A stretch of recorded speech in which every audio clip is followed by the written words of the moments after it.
Welcome everybody to another Meet the Chief series. Today we are very fortunate to have Chief Master Sergeant retired Phil Smith, and you will notice on his polo shirt he has a Command Chief logo, and we're going to get into a little bit of that later as to how he ended up his career as a Command Chief.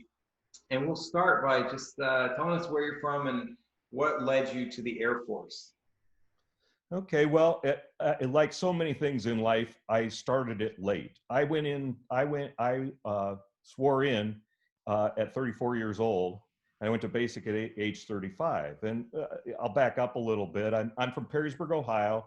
If you get on 75, go up, you're about 2 hours and 15 from Wright Pat Air Force Base. So been an Ohio native for my whole life. My first career was that of a band director. Got my degree at Bowling Green State University, and then right out of college, there were very few jobs. So I made sure that I grabbed one when I got it, because in actuality, I had someone in my brass quintet who, and I'm sorry, I forget his name, because he actually was a member at Wright Pat in the Band of Flight at one time, but many years ago. He was trying to convince me to join the Air National Guard Band, and I had no idea they even existed. And I lived maybe 20 minutes from the airport where they were stationed. So, I should have known, but I had no idea. And he was saying, they'll pay for your college and everything else. And I thought, in this job market, I need to make sure that I get my degree. My father had saved up and wanted me to go to school, and I was fortunate he paid for my degree. And so it just wasn't a good time. And so I started my career. My first job as a band director was in Northwest Ohio, Defiance, if anyone knows where that is. And I did that for 10 years. And then I decided I want to be closer to a city. I missed the opportunities to perform and so forth. And so I came back to Perrysburg, to my hometown, and I didn't mean to necessarily do that. Just that's where the job. I never seemed to.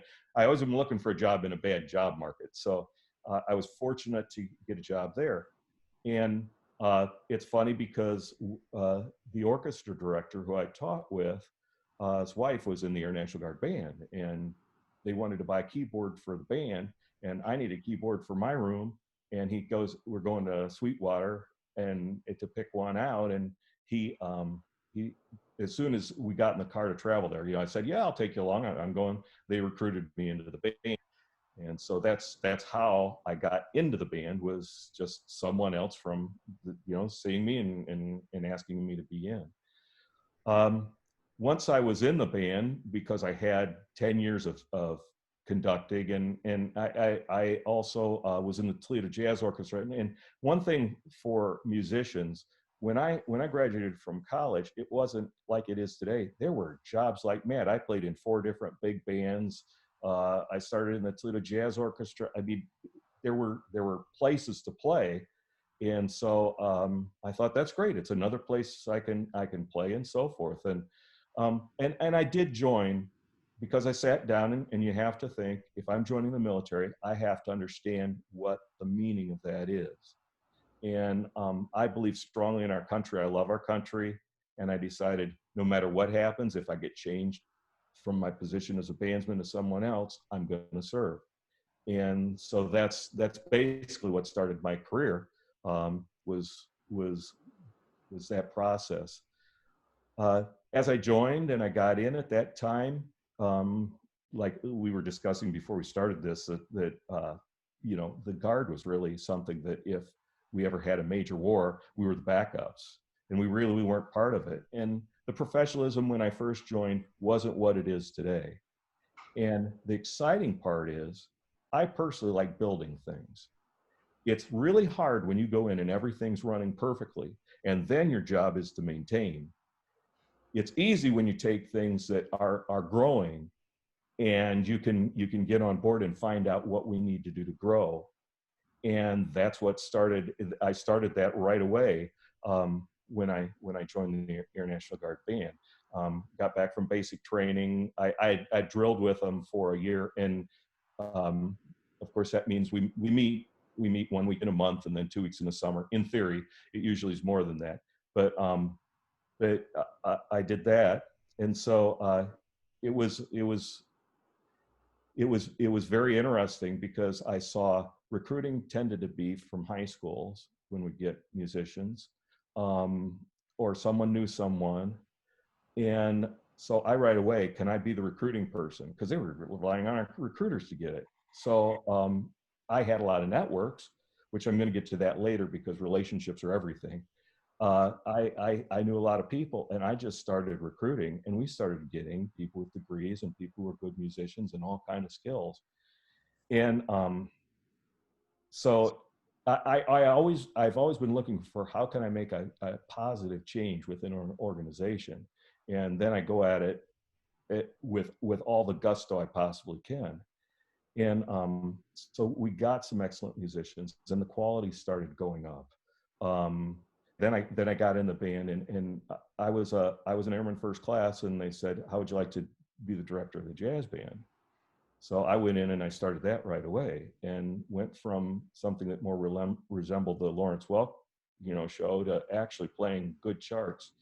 And it really came along, and I recruited people that could play, and so things were really starting to happen. Another thing I did, I don't know how it is with active duty, but with the Guard, after go to basic training, we have to do follow-on training. And at least in Ohio, we have the option of taking a college class to fulfill our follow-on training.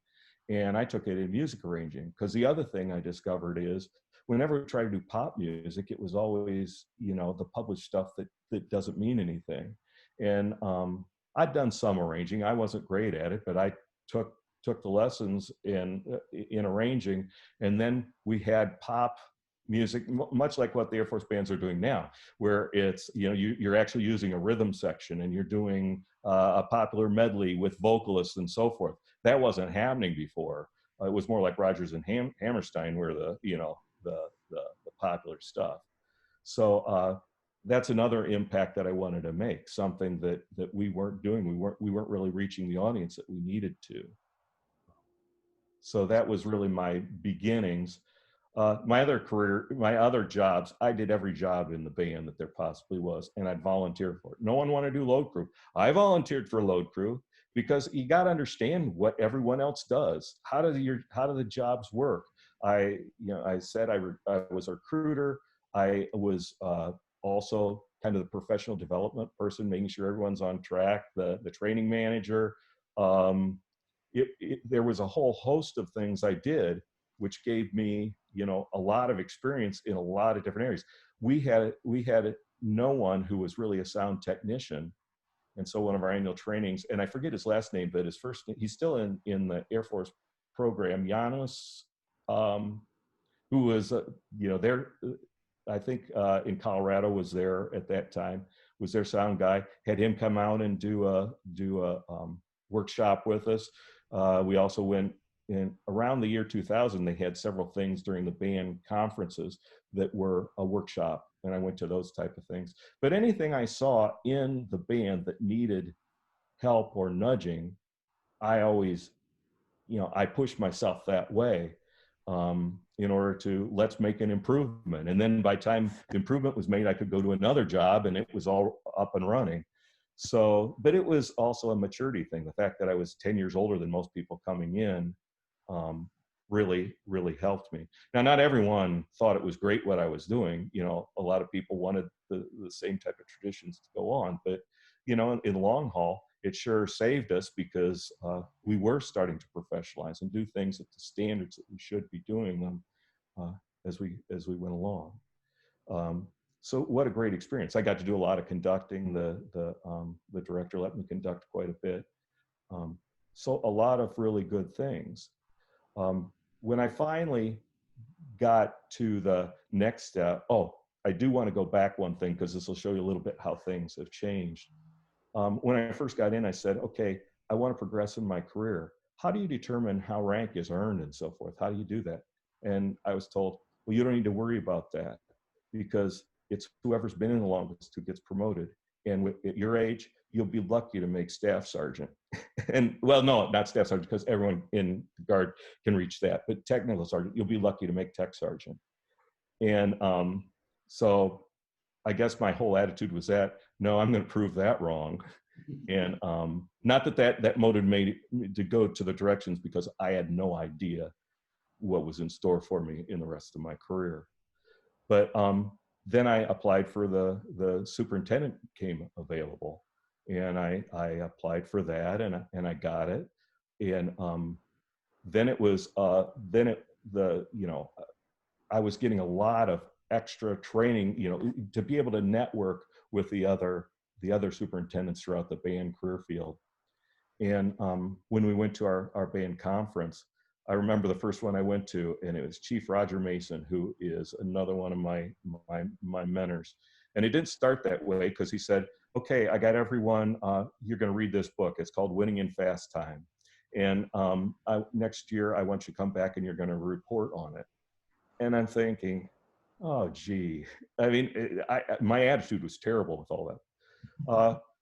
So then I read the book, and I got done, and I go, well, that's a pretty good book, and it's got a lot of things that I probably need to know now in the position. And so I'd start calling him and saying, what is the next book I should read? What is the next book I should read? And he opened up my eyes to, if you're really going to lead, you have to develop yourself, and you have to be aware of how to lead. And the other thing I learned was, and this I struggled with terribly when I became a command chief, was being able to talk military and knowing all of the acronyms and everything else. When I sat in my first meetings and I'm hearing this, I'm thinking, I don't know what they're talking about. But we in the band, we really didn't get those kind of things, or got exposed to those type of things. But no one will give you consideration if you can't talk the lingo that they do. And then as a Guard member, in the Guard, there's only Army and Air. And so I worked in a joint force headquarters, so I had to also learn the Army side of it too, in order to, I was lucky. They took me to their annual training. I got to see how they train. I learned a lot in all those things. And I know a lot of times we look at other services and then we wonder, why is their culture like that? Why did they do things that way? We know we got what we're doing. But as I learned, I highly respect every branch of the service, because what they do is exactly what they need to do in what they're expected to do. And so my career has just been a great learning experience. I mean, I can't believe the opportunities that I got with that. But these are some of the things that we learn as band people too. If we can't get in a meeting and talk the language, we're not going to get anywhere when we're trying to justify our existence. So we fast forwarded ahead. Our commander retired, and we had another commander coming in, but was leaving for active duty shortly. So during that time, I was a superintendent. Well, the commander who was going active duty left, and so I wasn't the commander, of course, but I was in charge of the band. And we had a person from state headquarters who came on drill weekends to be the officer. And I always wanted that, because you need to have that officer and that commander there within it. But as we went through that, that was the best thing that ever happened to me. It was Major Zelnick, and I owe him everything. He came and he saw the band, and he saw it at first. He's going, gee, you can do a concert. Everyone knows what they're doing. Everyone just does their job. And, he saw the model of what every unit should be like going on. And as we were talking, he at one time, well, I'll get to that in a second. The next thing I knew is this is something, and this is a little mentoring on handling disappointment, because I wanted to be the program manager terribly of the Air National Guard bands. And I applied for it, and there were 3 of us, and I knew every one of them was good, but I really, really, really, really wanted that badly. And I studied and I worked and everything else. And when I got there, I didn't get it. A lot of times when you don't get a position, how you handle that determines what your whole future is going to be. And we were all friends. I mean, there's no animosity there, but inside, I'd been working for that so hard and I really wanted it, and I was really disappointed. But it's the best thing that ever happened to me, because little did I know, 9 months later, we were informed our band no longer existed. And the other thing is, Major Zelnick, who was our commander at the time, was a personnelist. And when I went for my next job, I told him at the end of the interview, you know, I have so many connections now. I want to place our people who still want to stay in other bands. And I said, I'll accept this position if you'll still let me work on that, because my career's not worth my people. And so when that was done, why is Major Zelnick such a great player? Because he was a personnelist. And he went to the ANG band conference, and he sat down with all the commanders, and he figured out what he knew, how to double slot people, or he knew all the rules that the band career field, no one of course knew. And so everyone in our band got placed somewhere else in another band, or they got placed on our bass. And both groups were highly successful and happy with their decision once they did that. But if we hadn't had him, how many people would have been just out on the street? When they did close down the band, I had 2 more years before I could hit retirement. Who's going to invest any money in me for retraining and doing another job? And I just happened to be fortunate the human resource advisor position was open.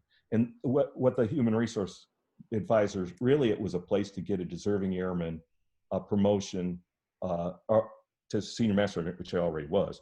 But it is to give someone deserving something, and you advise the wing commander on professional development, on force management, and on diversity. And so I got that job. I dodged a bullet. I was able to stay in the military. I had 2 more years to retire. I didn't want to retire in 2 years, but at least I had a job, and it was really good. And I didn't realize. I'm gonna say another thing that is not just my philosophy, but something that is really a truism. It's not always the best person that gets a job. It's the right person that gets the job. And what that means is, when there's a job opening, it's not, you could be the greatest person in the world, but if you aren't good at the things that they need at that time, then you're really not the right pick. And so a lot of times we get disappointed because we weren't the right person at the right time. Not that we weren't good at what we did, but you got to be the right person. And why was I the right person? Well, the human resource advisor program was really kind of loose, because it was kind of a present that, hey, you get to stay longer, and you get to keep your, it wasn't really well defined what was to do. So I get in it, and okay, I'm showing up to drill weekend. What am I supposed to do? So I went to the command chief of the wing, and I said, I'm just wondering, tell me what the biggest thing that is your issue right now. And he said, well, everyone's failing PME. That's when they came out with all the new PMEs, and everyone's failing it. And he goes, this could be such a terrible impact. And I'm sitting back and I'm thinking, okay, I'm a teacher. This is my area. My master's degree is in curriculum and instruction, how people learn. And so I started working on that, and I came up with a program that if you sat in my class, it was like 40% passage rate. Okay, so I am coming in. If they sat through my class, and I didn't teach the test, because that could get into all kind of integrity issues, but I just did, how do you study? How do you, it was a study thing. But I raised that to over 90% of people passed. And so all of a sudden, I'm starting to get attention. I ended up with the HRAs. We have 4 wings in Ohio, and so there were 4 of us. And we networked together. No one had ever done that before.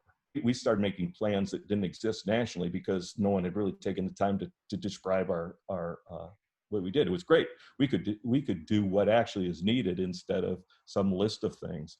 So we did that, and then it's funny because I was only in that position for about a year and a half, and I ended up, I was supposed to get the HRA, the National Award for the Year, because I got all these people passing their tests, and funding went out. We couldn't have the celebration. I said, give it to someone else for this year, and they gave me a legacy award instead, which that way more people were able to get recognized within the career field. But Major Zelnick, when he was with me, he did say, you're going to be a command chief someday. And I thought, oh, yeah, right. And so then, by the way, I'm still a senior. I'm still a senior master sergeant, right? How do I skip to that? Well, in the Guard, they do have where 3 people in the state, there's 3 slots. And for a deserving airman, you can board for that. And I got one of those as a chief. I was a chief for 5 months before and I'm in the back of my mind, I'm getting close to retirement now and teaching. What am I going to do next? And I said, the 180th, their command chief's going to be retiring. I remember Major Zelnick saying, I should apply for that. And so that's what I was kind of pursuing. But then I saw the advertisement for the state command chief. And I thought, that'll be great boarding practice for me. But that was an active duty position. I'd be every day. And I knew that my mom was alive at the time and needed care and all that. And so you got to have your spouse. We preach that all the time, but you got to take care of your spouse too. I took her down to Columbus to the current state command chief, and we sat and we discussed everything that would be going on in my life while I was down there. And so I pursued it. I put my application package in thinking this will be great experience for me. And then I was having a human resources advisors meeting in Columbus. I'm on the way down there and my phone rings. And I look and I see it's a 614 exchange, which is Columbus. So I know someone's calling me and thinking, well, maybe my meeting's, canceled or something. And by the way, I had boarded. Okay, I went and I did my board and everything. Didn't hear anything. I'd be, yeah, they're not gonna do it. So I knew it was female. So I dialed it back and I hear, I say, ma'am, this is Chief Smith driving down Columbus. I see I missed your call. Yeah, this is General Ashenhurst. And I'm like, the first thing going through my mind was, she is one classy person. She's calling everyone who wasn't selected personally to let them know they didn't get the job. And the next thing I hear is, we've selected you for the state command chief. And so, I never dreamed of it. My career, I worked hard. I tried to do things to make things better. But the thing I've learned is anyone in this profession, in the profession of arms, can make it wherever they do if they put in the right amount of work and they look at improving things around them, and that kind of thing.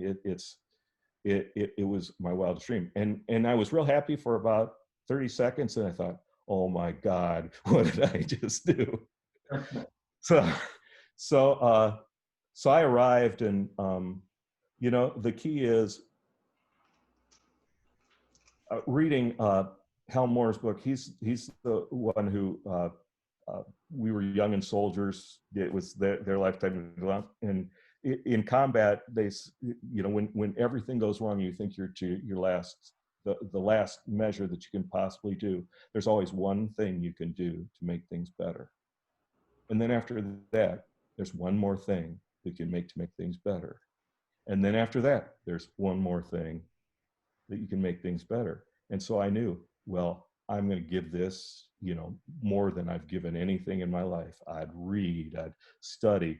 And as you've had on all your other guests, the key to the whole thing is taking care of your people.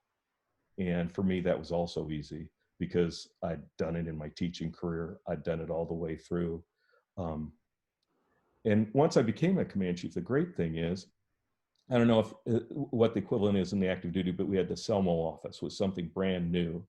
And it was the senior enlisted management office. which allowed a lot of different trainings. And every time I could, I took a different training. And the first one that really impacted me was the whole thing about the enterprise. Um, we are an enterprise. And in my leadership, I found out, you get on a wing and maintenance isn't necessarily talking to ops.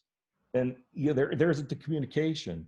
I remember we have 4 wings. I was responsible for 4,700 airmen was what I was doing. We have 4 wings and we got 6 GSUs, which are geographic smaller units that are spread around the state of Ohio. And, I needed to take care of all of them. But we used to have wings who, when we do the Airman of the Year, that they'd be cheerleading for their person. And I made sure that when we went through all those packages, no one cheerleaded for anyone. You look at the package and we send our best people. It doesn't matter if all of them come from one place or whatever. And we got to the point, I'd have frequent chief meetings, probably quarterly, and would make sure that everyone was doing what was good for the enterprise and starting to connect and what can we do to help you to improve. And that is really where I think that as we look at what's the future for the bands, whether it be in the Air Guard, there's still 5 Air Guard bands still functioning. What is a band career field? Well, I think that, and I could be all wrong because I've been out of it, 3.5 years. So things could have changed, but I don't know how much we know other people, building relationships throughout our wing, and knowing and doing just what I did, going to the command chief and say, how can we best serve you? Or not that, because then he doesn't know what we do, but you go, what are your biggest problems? And then you start thinking, okay, what are some things that the band could do to help solve an issue? Another really big thing, and I don't know how much in the active duty is aware of this, but in the Guard, we have partner countries with the state. And are you aware of this, or have you ever heard of that before? Ohio's is Hungary and Serbia. And the reason we're partners is because we're trying to westernize some places in the world that are strategic. And every state has at least one, if not 2, partner nations. And one of the things we did while I was in the 555th is we went over to Hungary and we played for their entrance into NATO. And the thing is, when we were there, we also did a whole tour around to play for the people in Hungary. And the goodwill we got for that reaped a lot of benefits. And I know you guys do things like that, and it's still happening. But we need to know the enterprise, where we fit in the enterprise, and then what can we do to make positive change with the assets we have? How can we become something that everyone's going to go, yeah, they're indispensable. They allowed us, we were saying, we heard that since the crowd was so pleased of what we did when we were traveling around, we were able to use their airfields when we were doing one of the wartime missions, which I can't remember which one it was. But knowing the enterprise and knowing that everyone's under the same thing, everyone's being looked at, whether they're still of value or they need to be cut, or the reason that the Air Guard bands got cut is we had no full-time people working. So you can see how cheap it was. It had nothing to do with that. They wanted our rank to give to other missions. So knowing things like that. And that's why when I sent you some of those documents, like the national strategy, why should you read it? You should read it because you'll know what direction we're going. And then as a band person, you can figure out where you fit in that mission and how you can become indispensable. All of those documents, the 30-year plan, and some of the documents I haven't been keeping up on the latest. I was up on them when I was working, but get the latest and seeing where are we going as a military. Then you can make really good choices. And then, like I said, building relationships on your base. If you're not in the room, people, they don't do it in a nasty way, but they really don't think you care. You need to be in the rooms where things are happening. And that means, in the guard world, we have the enlisted association. I made sure that I was there. I went to all their meetings and so forth. Um, and I don't know that everyone always does that, but building relationships are key, and understanding the enterprise and knowing how you fit in and how you can make a difference. And then all of a sudden, you know, you are valuable. There isn't a question as what you're doing valuable. You're valuable. You're a solution.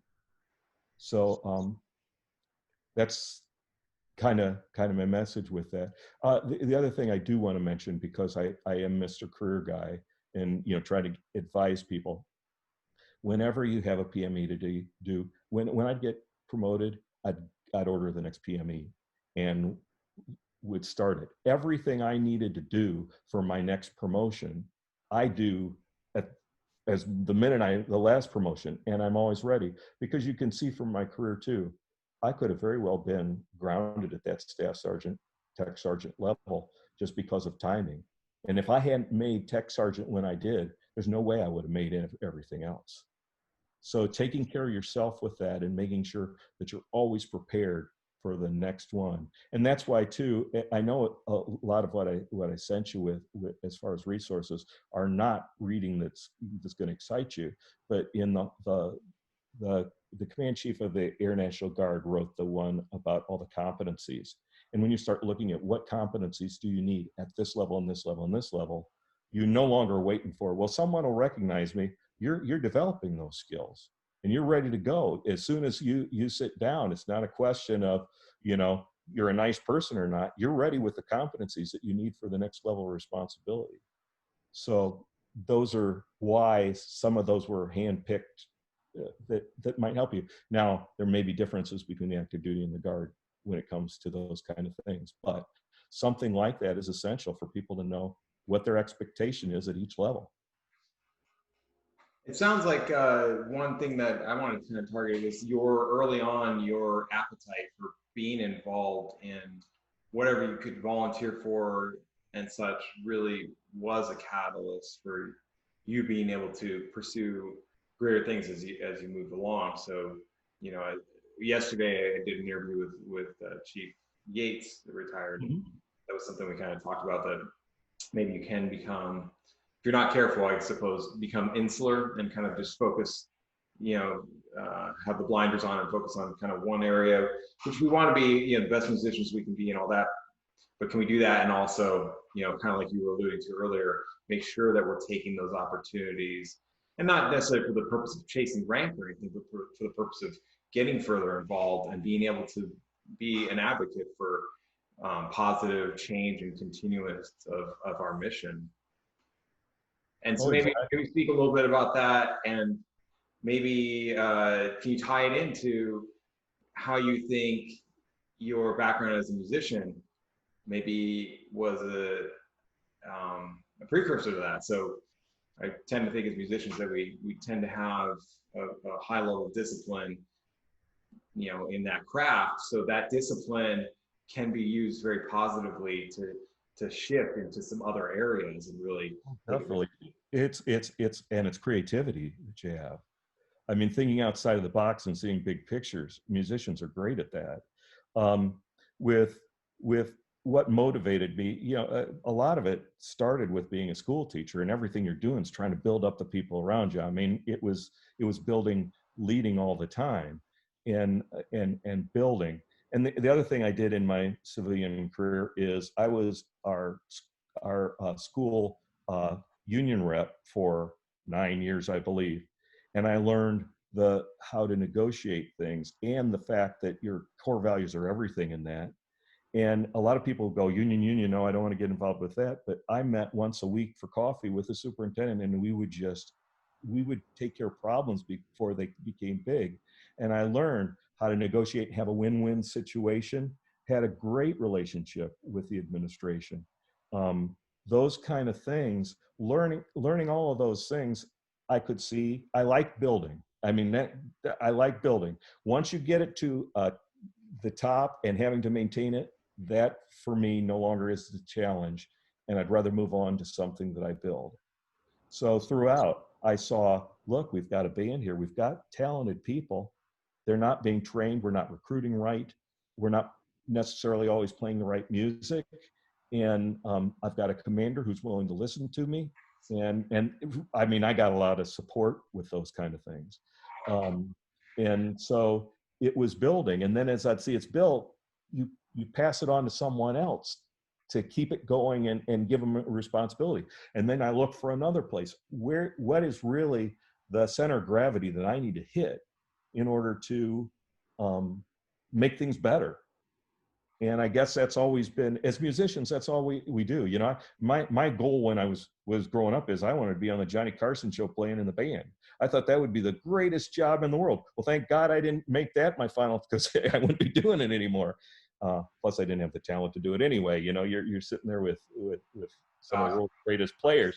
But you know, I was very fortunate to to get all these opportunities and so forth. But so much of it is I love to build things, and I love to find when there's a problem, I keep looking for an answer in getting something that will make someone's life easier. Another book that I read was Leading Up. General Bartman gave that one to me. And the other thing we got to learn is we lead laterally, we lead up, and we lead down. And you know, commanders, they have it rough. We have it easy because, you know, if we make a mistake, we may get in trouble, but they get fired. So, you know, we have it. We can take chances. And we need to take care of our officers. We need to make sure that we're doing what's right for them and understand that they can't tell us everything in their decision-making process. We got to trust what they do.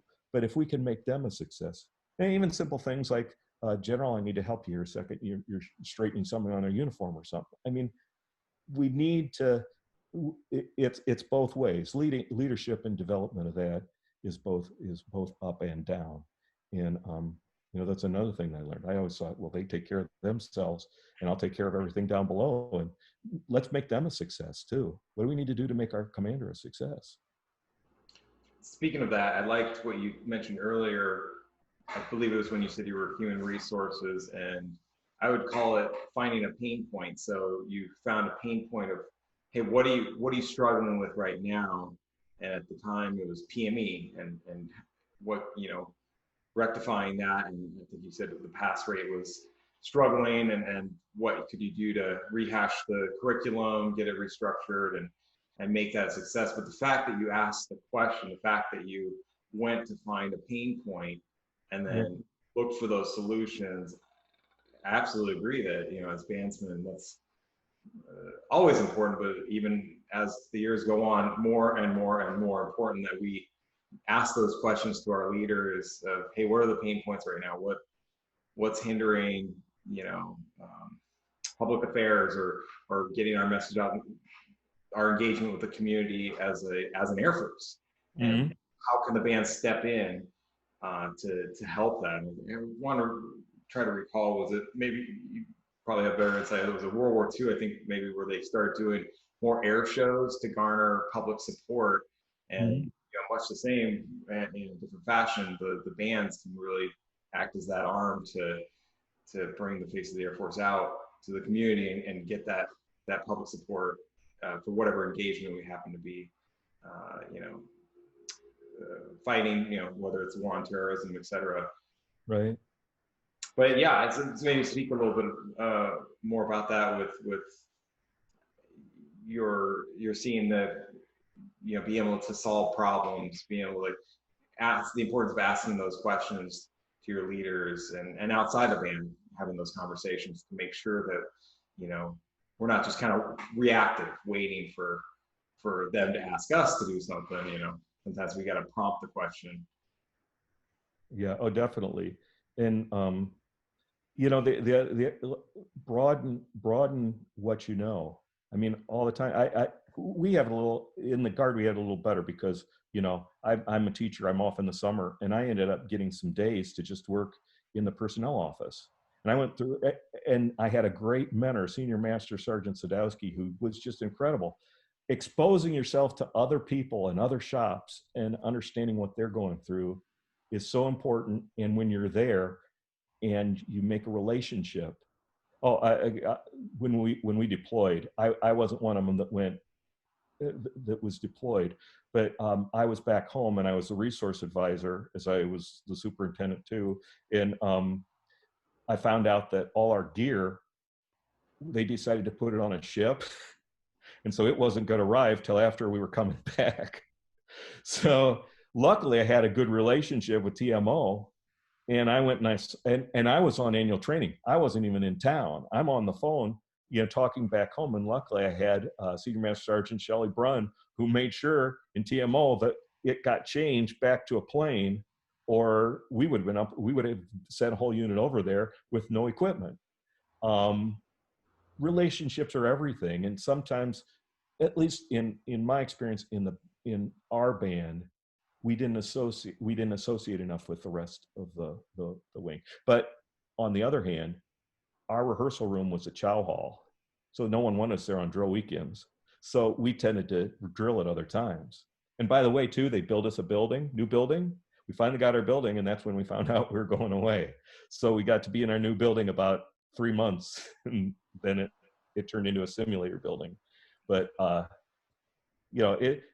it's all good, because when you sit back and you look at the whole enterprise, we want a strong Air Force, and we want it to be done what needs to be done to protect our country.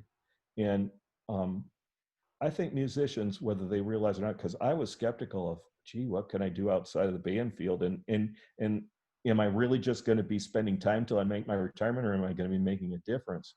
But I got to tour around every unit we have and to see all things they're doing. I'm thinking, I'd like to do that. That looks really neat. Or I'd love to be a boomer. I can travel around the world and all I got to do is fill up a plane. When you start seeing there's so much talent in our military, and there's so many different jobs that maybe you don't think that you can do. I never planned on doing the things that I did, and I didn't even know I'd enjoy them. But I'll tell you what, when you can make when you become a command chief, you really can make decisions that impact people's lives for the positive. You can save people. Unfortunately, you go to a lot of funerals and things of that other too, but that's still comforting the family, or figuring out how to stop suicide. I mean, all the things that you have to do.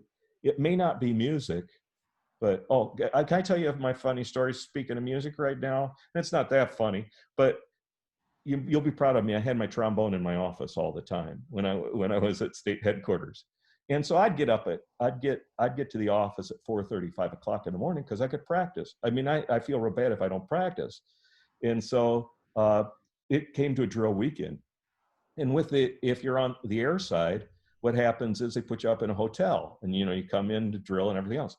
I didn't realize that that with the Army, they bring sleeping bags in and they sleep on the floor of headquarters. And so I'm sitting there at 4:30 in the morning playing my horn with a bunch of soldiers sleeping in a room next door, and all of them were too afraid to come and tell me to cut it out. So that's my that's my funny story. But uh, so I guess I didn't have anywhere else to practice, so I'd get up and practice. That's right. We got to get it in somewhere. That's right. Because I knew once the day started, nothing, our days were long and eventful, but boy, incredible. The other thing is, and I want to really emphasize this, is taking care of your family and your spouse. Yeah. Because, when we're gone as much as we are and doing as many things, you got to take care of your family. It's funny because one of our units everything is top secret when you go in there, and I couldn't, I'd call my wife at night and there's nothing I could talk about. Yeah, it was sunny out today, or, but I can't emphasize what a great partner she was in this whole thing. And how supportive she was. And she took care of my mother while she was having health problems. And the other thing in the Guard we look at too is the employer, because when we're activating our people, we're also got to take care of our employers, which may not be bad if you work for a big company, but when you're in a small company, and yes, they have to release you, but we can't have our employers mad at us, so a lot of relations with that. But it's really a team effort to make this all happen. And and and and the other thing is, I know I'm kind of jumping around, hit and miss here, but sometimes we come to the base and everyone's in uniform and looks good. We have no idea that someone's heat was turned off, or that some catastrophic happened because everyone looks nice. And as I went up, you find out how many people that is, and that's another thing we got to look out for. It's just making sure that our people are safe and cared for, and that they're aware of the resources, because a lot of people are too proud to use them. And when people are in trouble, knowing where to send people. We have our family program managers or other things, and I'm not aware of the different services you have, but I know they're covered. But sometimes we've got to be understanding that the people around us may or may not be as good as what they look. Take care of them. It kind of reaffirms the point you made earlier about leading up and down and laterally.